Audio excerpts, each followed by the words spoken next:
we, of course, the leadership is going to help us do that, but also as individuals, we have to really train us. Some of the things you need to go to school, some gifts you need to go to school to really develop it, like Denzel is doing now. He's doing communication, he likes to talk as everybody, but he can still develop that, that skill, that gift, and be doing more. We have to do that. You sing, you have the voice, and there are so many things that you can do. Because like if you're in the music ministry, like Sister Priscilla will tell you, it's not just the voice, you come and stand there and you sing. No, you've got to also really, it's a ministry, so it's all about Christ. You have to know what Christ says, how to impact people. So we also nurture our skills and our talents when we come together, and then through that we raise great leaders. We saw that elder from Pentecost, who is really young.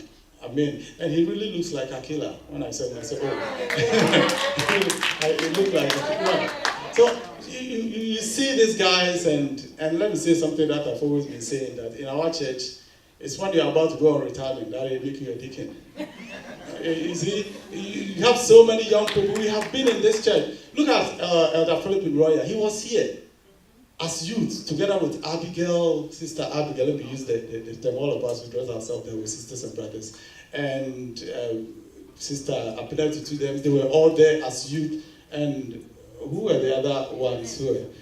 Annette was there, yes, at that time. All these people, the guys, now Apostolic Church, you have to become a deacon and then become he's gone through deaconship and is now an elder. And the people he left behind are still marking time.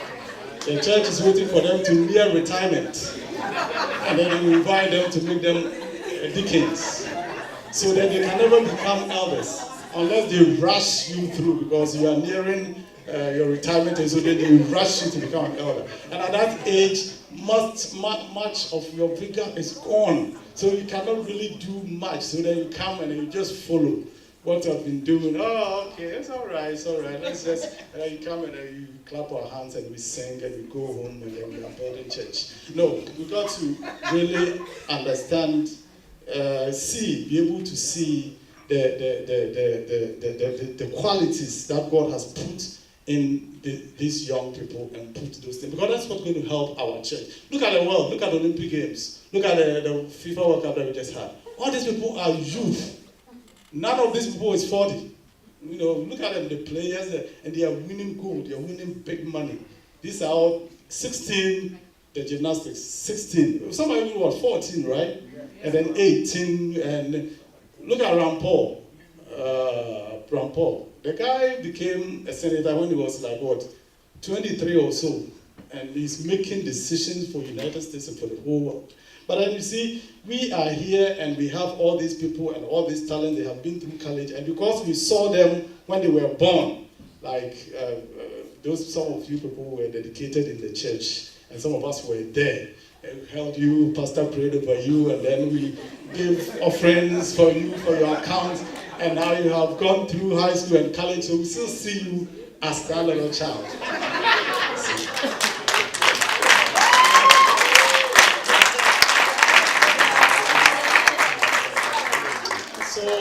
So it's really a big change. It's a new beginning, really, because like I said, when we were making the announcement in church, the past 25 years belong to the older ones that we see today. They have built up to this level. They have done so well.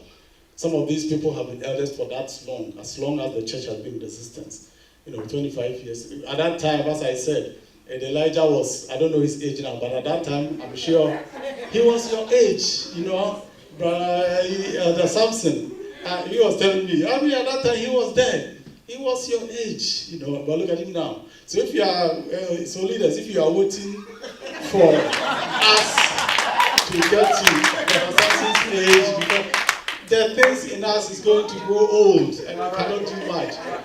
The Sami used to jump up and down, He was so full of energy. He still does it, okay? He still does it. But you realize that now he is turning.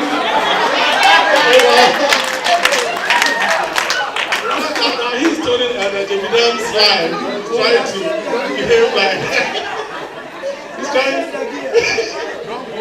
He's trying to behave He's trying to behave like a JP now.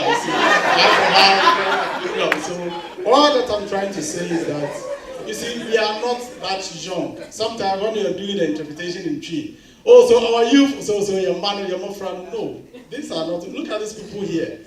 People their age are in the Senate making decisions for this United States, making decisions for your church. You see, and some of them, you go to the bank and these are the people you meet, those who handle your accounts. Meanwhile, you see them in your church and you think they are kids. No, they are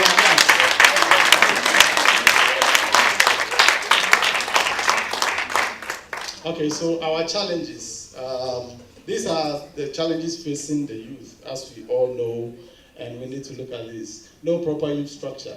Well, as we all know, we have youth in the church, but it's not really clear in everybody's mind what the youth stands for, who is in the youth and who is not, and what the role of the youth really is in the church. It's not really clear. It's not here. We only see them when they have youth week. I mean, that one, even the week, you don't visit on Sunday, the youth Sunday.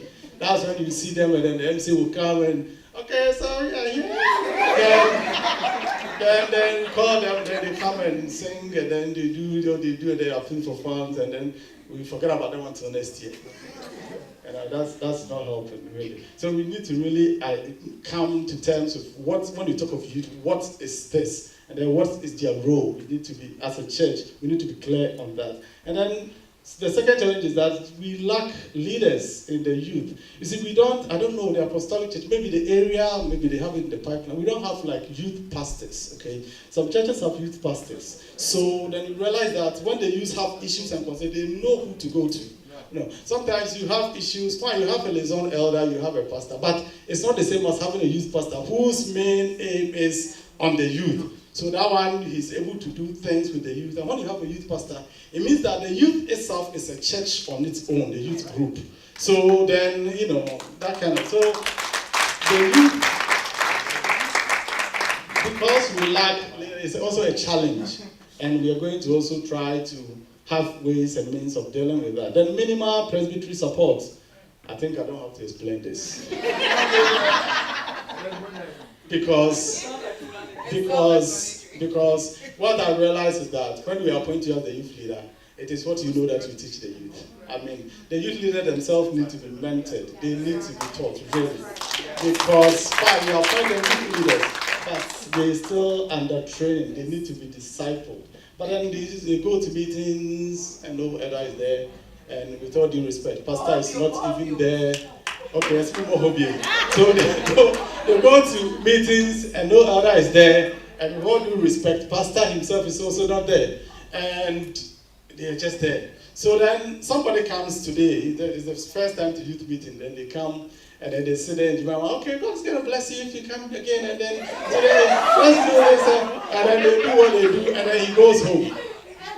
And then next week, and then somebody goes, are you coming to youth meeting? Oh, okay, I'll come, but no, he's not doing anything. But seriously, there's nothing is, pushing. You see, as for youth, they have passion, they have strength. Something should move them. They have that energy. They have to be on fire, you see. So the way we speak and this kind of slow tone, and it doesn't jive with them. They need them, that kind of, things that will move them. That is how you deal with these people. Their things have to be in that order. So they need the support, as you're saying, of our leaders. So minimal presbytery support. I think every presbyter should write this down. And then when you are praying to God, show it to Him. Yes. I mean, we are not just dealing with the presbytery. I'm just saying it's one of them. So, okay. And the next one is losing skilled and talented youth after college. It's the same thing. I mean, it's a trend. So long as they are in the church, they are born, they come, they go to Sunday school. Now I'm seeing some, structure in the Sunday school. Before, even that was nothing, really. People pass through the Sunday school and then you even ask them to name the disciples of Jesus and they cannot even name them. They've been through Sunday school. And they start somewhere and they say, I'll go to Apostolic Church and another person there, and you also are in that church, you should be ashamed. Because this person passed through Sunday school. No, there should be a structure there. Now, I thank God that Sister Ruth and Co are doing that. So they go through Sunday school, and then they come through witness, and it's that, boring, mundane, kind of low energy stuff. And then they go to college. They learn so many things. They meet so many people. They go to so many places. And then, they themselves, they've also developed to a certain level. Now they command some power because it's after college. He's got some job. He's getting 6-figure salary. I mean, look at what I'm saying. So this person is becoming big. That's why he went to school. And look, you go to school, you want to become big. Trust me, everybody should aim at becoming big. Bigger you can become. Right. So then after college, he sits down and he thinks about Apostolic Church. You see, he's been to other places, and then sometimes when the preaching, when I'm going, I don't even hear because the MC is in Chi, the preaching is in Chi. I don't, me myself, no Chi, no crowd. So I hear something, I don't hear something. Can you imagine? So they come to. So then Apostolic Church is really not their first choice. They want to be Christians. They want to go to church, but then Apostolic Church doesn't become their number one.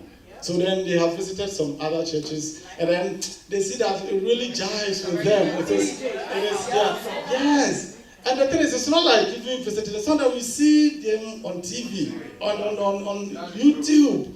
You see their things. I mean, the church, we don't even have a youth. This one, there's not a produce, it's you. We don't even have a youth website where you can go and, energize yourself and do. We're going to be doing all that, you see. So they see all these things and they see what those churches are doing and they want to go to that church, So we are losing our skilled and talented youth after college. And I thank God that Sister Abigail and Co, Rhoda and all the others, after college, you are still here, And trust me, some of those people is because their parents are so rooted deep in that church. Seriously. Because if it were not for that, trust me, it's the truth.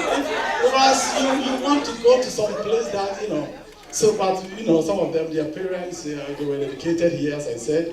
They follow the parents to prayer meeting. When even they were crying, they don't even know what's going on. So they come even when they don't know what is going on. Still, that's what it is. They come because they have to come. It doesn't have to be that. Something should really move you to come to church. So we are losing these people, and we want to stop that. And then we don't have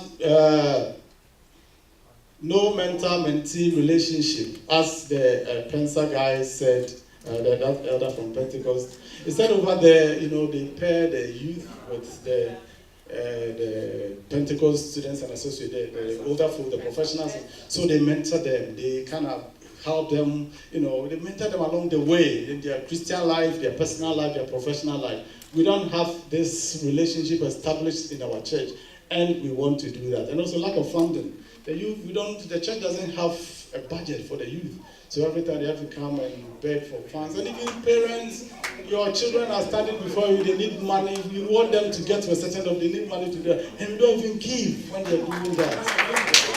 So we need to really establish also a fund for the youth. So that when they want to organize a program, fine, they always solicit for fund, but at least they know that we have, in fact, we didn't introduce the Brooklyn people. Can you be on the pitch for us? The youth from Brooklyn. Put your hands together for them. Put your hands together for them. God bless you for coming. And that is their youth leaders right there. Please give us a word. So this is New York District 8th, right? Brooklyn is here. Okay, so lack of youth involvement on special committees and departments, yes. And also this church, see, whenever we need people to form a committee, I don't know, we look for the old folks because they have experience, they have been in the church for. But I see some of these things are not actually like a prayer meeting that we are. We want to form a committee to look at protocol. You don't have to be able to be somebody who has prayed for, who can fast for 40 days. No, it is protocol. It is somebody who is going to say that when you are organizing things, we need this and this and this in place. It is the time this way, this and this and this. This person is coming. I have to see to. And you need somebody who is sharp like that, who can be on top of things. So we got to involve. We have to involve these people with all their education and their talent. See, 25 years, the next 25 years, when we celebrate the 50th anniversary, the Golden Jubilee, I'm sure that the church really, we're going to have so many graduates. Because 25 years from now, all these kids that are born today, 25, by that time they will have finished college. So the church is going to have about 85% plus who are graduates.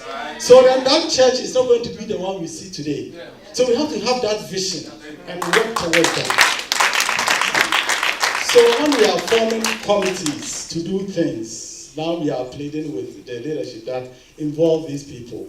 We have some people here who have done business administration. Some are in the health field. Some have done sociology. Some are doing law. Some are doing mathematics. Some are doing all sorts of things. And we need to tap their expertise in these committees.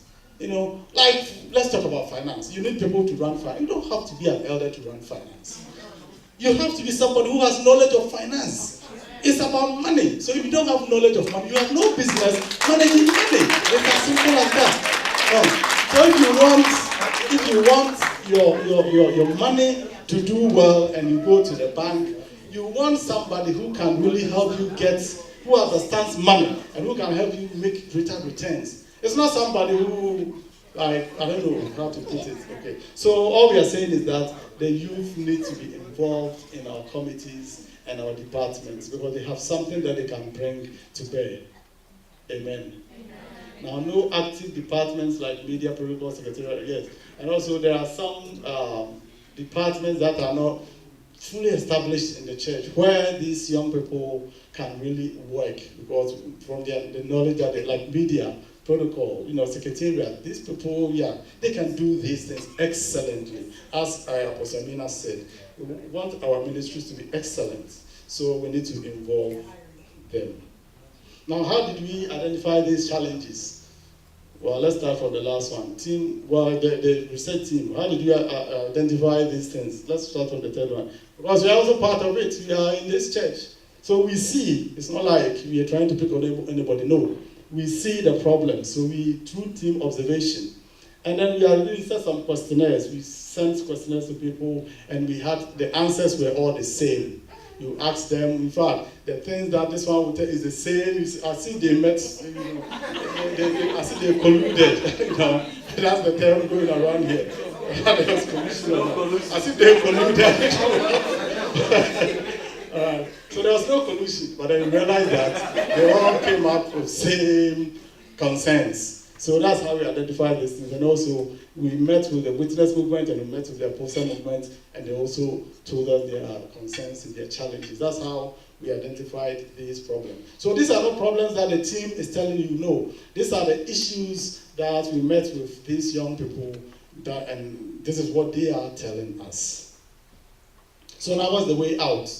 Moving forward, how are we going to build a youth ministry that is dynamic, that is vibrant, and that will really attract people to come, and that will keep us in the church? So as I said, we don't have a youth pastor in this church, and I am sure Pastor Jerry has heard us, and they are going to do something about it. So in the place of that, the team is proposing that we come up with a youth mentor.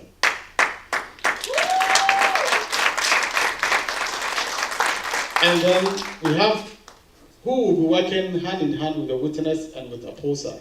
So now what we are going to do is that we want to brand both witness and apostle as the youth of the church. This is the model that we are going to follow. So both teams, both groups are going to come together as one big team, the youth. For when we say the youth of Apostolic Church, it means witness and also apostle. All those people are going to be the youth.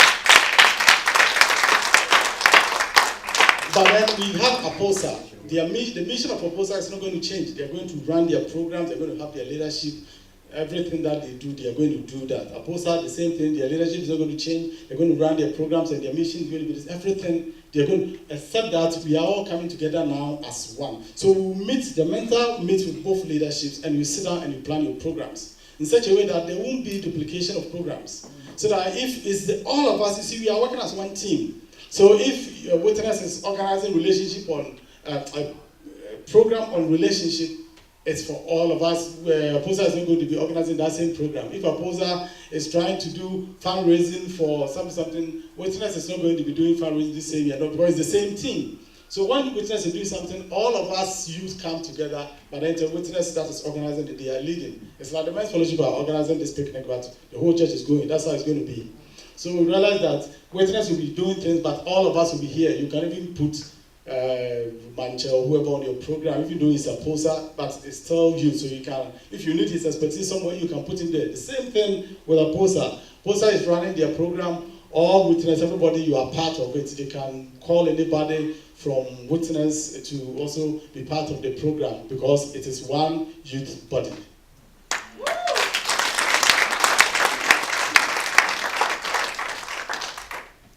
So the youth mentor, as I think I've already said, is going to ensure that there's this continuous cycle running, to sustain the youth. So we see that we have kids ministry here. We're going to be eyeing the children's ministry. We're going to be paying attention to them and see what they are doing over there. The things, we have to know what they are teaching the kids, and especially those who are about to graduate to become youth, to come to the witness movement. So that we know that before you come to the witness movement, you should have covered this and this and this. This should be your level of knowledge and understanding of the apostolic concept or the scriptures and stuff like that. So we are looking at Sunday school ministry and what they are doing, especially with the people in the Timothy class. And then when they graduate from Timothy class, they move straight, they come to be part of the witness ministry. And then, we will come to that in the next slide. So this is how we're going to do. So we pay attention to kids ministry, and then we are running our witness, and we are running our Apposa, and then it's a ministry. So that is the circle, as we see it, is going to run like that. And then the youth mentor will also offer advice and support to the group, as I said.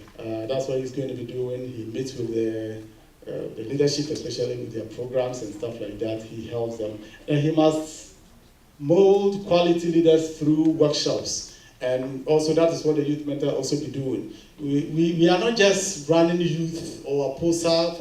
We want to identify leaders. We want to see our areas of expertise. We want to see where we have talents and gifts, and then get those people and put them in those areas. So we have to identify quality leaders through these workshops. So the youth mentor will see to it that we organize workshops for witness and for Apposa. And then he must evaluate outcome or performance of witness and Apposa leaders every quarter and forward recommendations to the research team. So, this is also, I think we understand that we look at our performances and then we evaluate ourselves. How are we doing? If you are not doing well, we come back to the drawing board, and then we, put things in place, make sure that things are running well. And then the mentor makes sure that he sends recommendations to the team, for the team to also evaluate, and then we move forward. So now, let's look at roles, Now, so that they will be, will be clear in our minds what are the roles of witness, what are the roles of Apposa, because we all come together as one youth.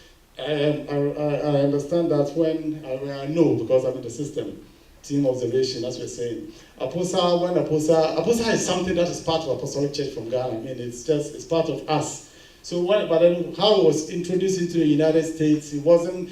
Even some of us in church now, Apposa, every day we hear them, Apposa, rise and go. We don't even know what Apposa is for, because the leadership did not take time to really introduce it to us for us to understand. So they know what they're doing, but the rest of us, we don't. So always there's some conflict, as if, between the Apposa and the witness, which should not be, because both groups come together as what?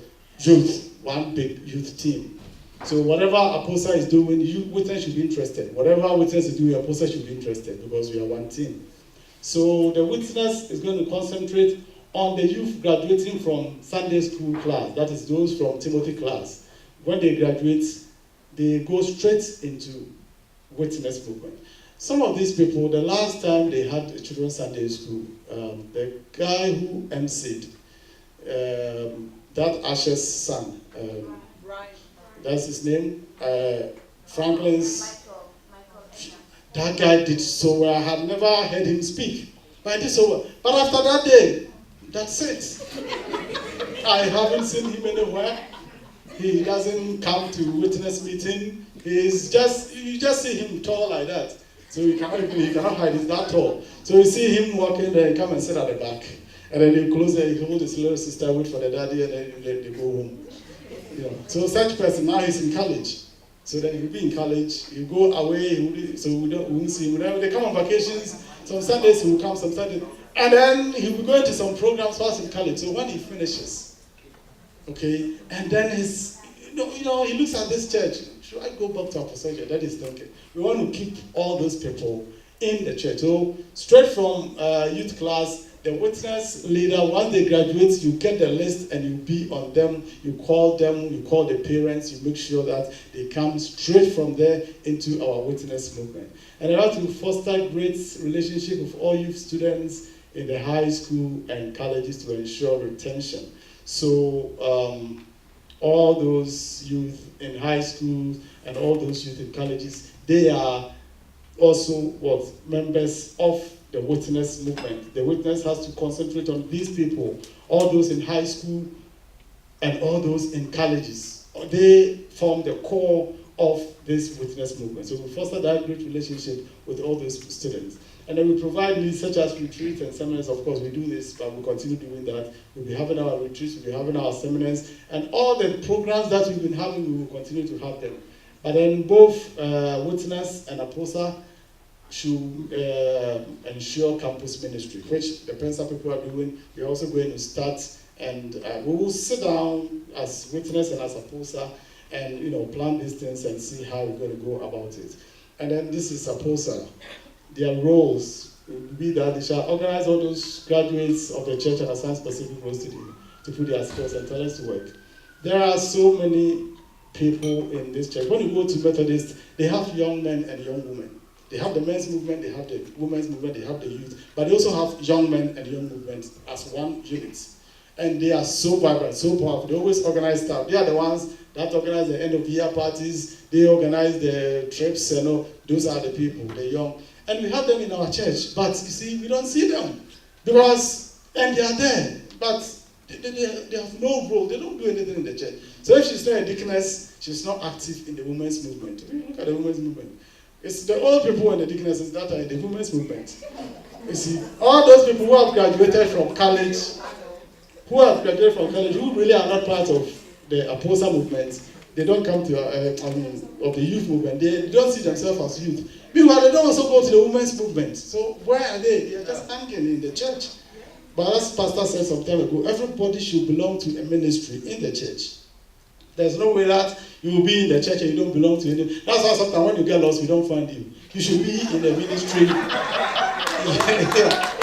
You should be in a ministry and be active. So that if you don't see you, there's somebody, you see, pastor and the elders cannot stand up and sit up there and see all of us who say who is not here. No, it's too much for them. But the church is growing, the church is big now. Okay. So then if you belong to this group, then they also have units and you belong to certain. So when you are not there, they see. Okay, that's what we call grassroots level. So everybody, so those people, all those young men and young women, they are nowhere. So now Appau is going to try to organize all those people and try to find some good work in the church for them to do. As Pastor said, if you feel you are significant, of course you also always want to be present. And then shall organize all professionals in the church and put to work as the same as the first point. So all those people will be part of Appau. Now, organize specific needs and workshops, just like Appau, just like the witness. Appau will also be organizing some of these workshops, which will help these graduates and these professionals. And then both Appau and Witness movements will ensure campus ministry for our church, which we're going to start. Terms and conditions. All leaders have specified year 10, the youth leader, the witness, Appau. I think this we do that already. It's the same order that has been we've had, but are now going to. We don't have that order. Oh, I thought you said that. All right, so I don't know, maybe 2 years, 3 years, whatever term it is, we'll come up with that. You work, and then we look at your work, and then we evaluate your work, and then another, group will take over from you, stuff like that. And then the 3 arms shall run the youth ministry of Morris, as I've already said. So the youth mentor, the witness movement, and then the Appau. So now all 3 will come together as the youth ministry of Morris Avenue, so that when we say the youth ministry in Morris, it's going to be big. We're going to have that big, ministry, and then we can do great things for the church and for the Lord. Now, each movement shall observe their movement celebrations, but come together to plan a yearly youth program, which shall meet both youth and adult needs. So now, as I said, Witness will be doing their conventions, their meetings, everything. Appau will be doing the same, their camp meetings and all their meetings and stuff like that. They will be doing all those things. But every year, all of us will meet and we'll plan a mega program, which all of us and the whole church and outsiders will also come. All those things is just trying to keep ourselves, active and significant. The yearly program shall be patronized by all groups. So when we're having witness week, Appau, everybody have to be there to support. Because now you just come and enjoy it, but you're not the one planning it. And the same thing when Appau is having their the programs, their yearly programs, yes, the witness, you also come and enjoy the program, part of it. Okay, so the research team or the think tank group, this is the expectation. They want to avoid that is, we want to avoid duplication of events. I think I've said that already. And events should meet both youth and young adult needs. So we plan events such that, it's a cycle. We are just a group. So if Appau is doing this for this year, it's good for all of us. And if Witness is doing this, it's good for all of us. So we all patronize. We just won't duplicate. Like Appau organizes breakfast meetings. So then Witness also want to organize breakfast. No. When they organize, it's for all of us. Or Witness is doing this, so then Appau, hey, you see how these people, then they also know. When Appau does it, it's for the youth. When Witness does it, it's for the youth. We all go and support and also share ideas. Now, great sense of belongingness, hard work, and teamwork. This is what the team is saying. That we all have to understand that this is our church, and this model is for us. You see, we are not trying to do something for you. No, we want to do it with you. This is what we are doing now. It's not like the leaders will sit somewhere and plan, okay, the youth are going to do this. No. We want to meet with you, sit down, and then you decide this is how we're going to have it. This is how, and then older people will say, okay, the leadership. Yeah, this is good. And then how are you going about? You just plan your own programs, and then we give you the support that you need. So that's how it's going to be. So we all have to feel that we are part of it. Don't sit on the fence and just look at to a few people to, doing the work and we only see just those faces. No, everybody is part of it. So when we all put our hands to the good work, then it will grow, it will move on. And then hard work, of course, it's not easy. It's easy to talk about it like this. But really, when you come to really, getting the work done is difficult, but we all have to try because it's not one person doing it. If everybody is doing his part, at the end of the day, it doesn't become too hard. We all do it. I remember when we had, recently we had a funeral for our departed pastor Appau, and we finished, and they were, we had to put get the place ready for church the next day. And if I wanted to run away, when they said, all the men should wait and put a place in, because I look at the place, I had to go and sleep. I just came back from work. But then, we all came together. Then this guy left the chair, this one table. Within 10 to 15 minutes, look, we had removed all those decorations, we arranged the chairs, and everybody was saying, wow, this thing just, So when everybody puts their hands on the work. When we all get our hands dirty, in quotes, we get the work done. And then we need teamwork. It's a teamwork, in fact. It's not that we're going to sit down and criticize anybody. No. When something goes wrong, you have every right to point it out. Or if you have some ideas which will make the thing work, you are welcome. Just go to your leader or approach the youth mentor or approach whoever you have to approach and bring your, because we need all of your ideas. We are all part of it. And then when we all do this, one of the expectations of the team is that we want to breed quality leaders. We want to have quality leaders. And this is what they promise to do, the team. That is to strengthen youth cabinet, the youth mentor, the witness leader, the apostle leader, for periodic trainings in other Bible schools. So, yeah, what you're saying is that sometimes we will sponsor your leaders to go for some seminars and trainings so that they'll be better equipped to lead these groups, which is a good thing. What I realized is that this church, we don't really train our leaders. You are in the church for a long time, and therefore we see you come to church early, you're always at prayer meeting, you come to a Balco and you make your deaconess. And then we see you come to prayer meeting. What about a person whose work does not permit him or her to come to church, you know, all these things? I mean, that person is not, no, that's not how it has to be. We have to train people for specific jobs before we appoint them as leaders. Because then you'll be appointed as this for this. So then when you are appointed, you know what you are doing. You are not, wasting anybody's time. Young people don't like that. They want to see you moving forward. Honestly, it's true. Because you come and you sit there and you don't see where the thing is going. You sit down, the person starts, and you are tapping your foot. You are waiting for the person to land. And then he keeps talking. Even in preaching, it's like that. You're waiting. The person has read 5 scriptures, and you sit there, and he's given a theme, and you are waiting. And he's all over the place. He talks about the youth, and then he goes to the bathroom, he goes to the picnic, he goes to, and then you sit there at the end of the day and say, so what am I taking home from this? You see, he's like, no, you have to know what you are doing. That's why we need training. So we need to do that. Now, set up youth funding to support initiatives and projects. This is very important. That is very important. In fact, we need to set up youth funding. The church has to have a budget for the youth, in fact. And also we have to have ways of, for people to contribute to support the youth initiatives and projects.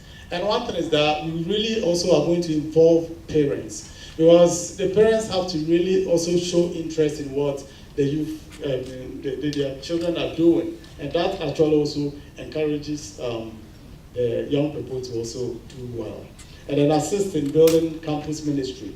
I think this is a big thing that we want to start. It's a big thing.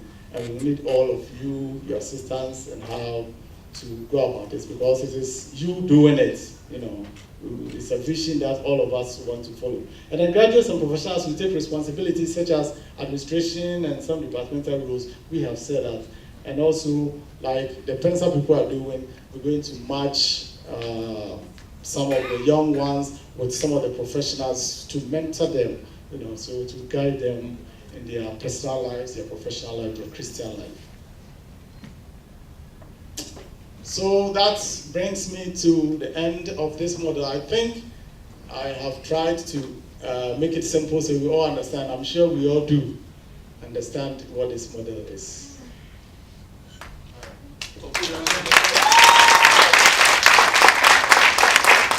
Okay. Our time is up. We are leaving here at 1. So we take questions. We want to take questions for 5 minutes. We have stakeholders here that must talk for a minute. The women's movement leader, the men's movement leader, witness leader, apostle leader.